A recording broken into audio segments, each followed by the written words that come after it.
21वीं सदी कंप्यूटराइज ज़मानो, दुनिया में अटकल 5 करोड़ सिंधी,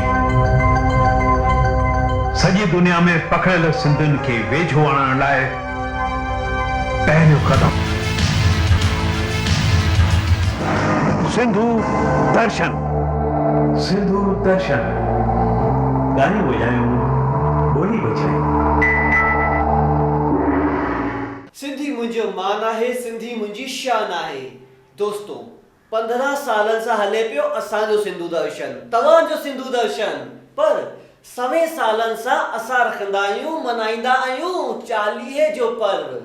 पर आखिर छो मनाईंदा आहियूं चालीहो? भई मूंखे त ख़बर कान्हे, पर मूंखे ही ख़बर आहे कि इन ख़बर जी ख़बर कंहिंखे हूंदी उन्हनि खे ही जंहिंजो नालो आहे बीना कुमारी।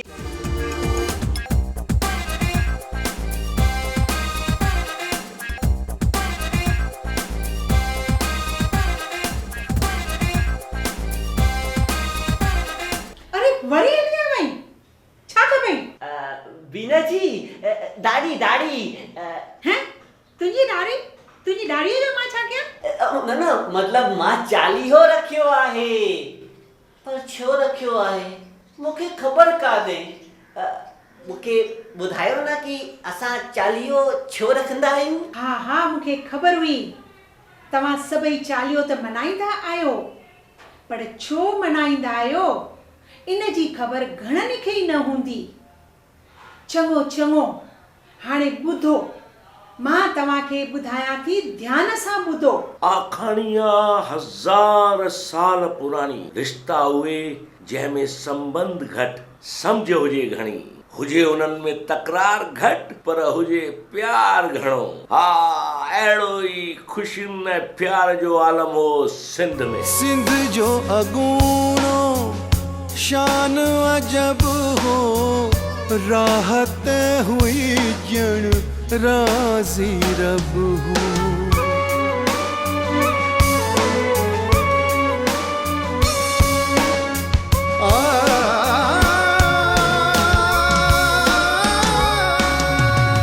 सिंध जो अगूणो शान अजब हो, राहत हुई ॼण राज़ी रब हो। रहंदो हिंदू मोमिन गॾ हो, हिक ॿिए खे ॾींदो सॾ में। पर ख़ुशियुनि खे पूरो थींदे वक़्तु न लॻो। ॾुखनि जा कारा बादल कहर थी बरसिया असां सिंधियुनि ते। आखाणी आहे 1000 साल पुराणी। मोमिन मिल्क बादशाह कयो जारी फरमान, हर हिंदुअ खे ठहणो पवंदो मुसलमान। चवण जो मतिलब बिजली चमकी पई मिल्क बादशाह जी ज़ुल्मी मार। जी हा, आखाणियां 1000 साल पुरानी। मिल्क बादशाह जे ज़ुल्मनि खां तंग अची सिंधियुनि 40 ॾींहं ऐं 40 रातियूं लगातार दरिया ते ऐं मंदिर में कई पूॼा अर्चना, आरतियूं ऐं झूलेलाल जीअ जूं ज्योतियूं जॻाए, पंजरा ॻाए, छेॼ विझी पुकारियो पंहिंजे इष्ट देव वरुण देव खे। हे लहरुनि वारा दरिया शाह दादला, हे विष्णु पुत्र वरुण देवता, मिल्क बादशाह जे ज़ुल्म ऐं ॾाढाइण खां बचण लाइ असां अव्हांजे शरण में आया आहियूं। धरतीअ ते अचो ऐं अची असांजी रक्षा करो, अची असांजी रक्षा। इन ई दौरान 40 ॾींहं 40 रातियूं लगातार सभिनी सिंधियुनि विर्त रखंदे पालन कया 10 नियम।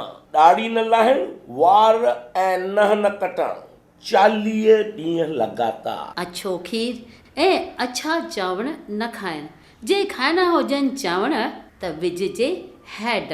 रुगो 2 वॻा ई पाइण, तरियल ऐं खटियूं शयूं न खाइनि। विर्त जे दौरान 40 ॾींहं पट ते सुम्हण। ब्रह्मचर्य जो नियम पालन 40 ॾींहं। गरीब मिसकीननि खे दान धर्म करण। पूजा अर्चना करण खां पोइ हर ॾींहुं सूर्यास्त खां पहिरियों बहिराणो ठाहे बहिराणे जी पूजा करे पंजड़ा ॻाए मटकियुनि सां गॾु दरिया में परवान खजे।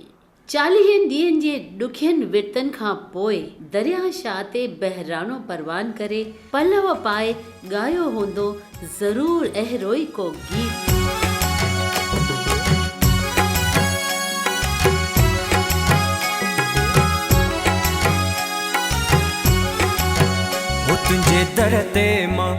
तुंहिंजे दर ते मां आयुसि सुवाली झूलण मुंहिंजी झोली भर जान।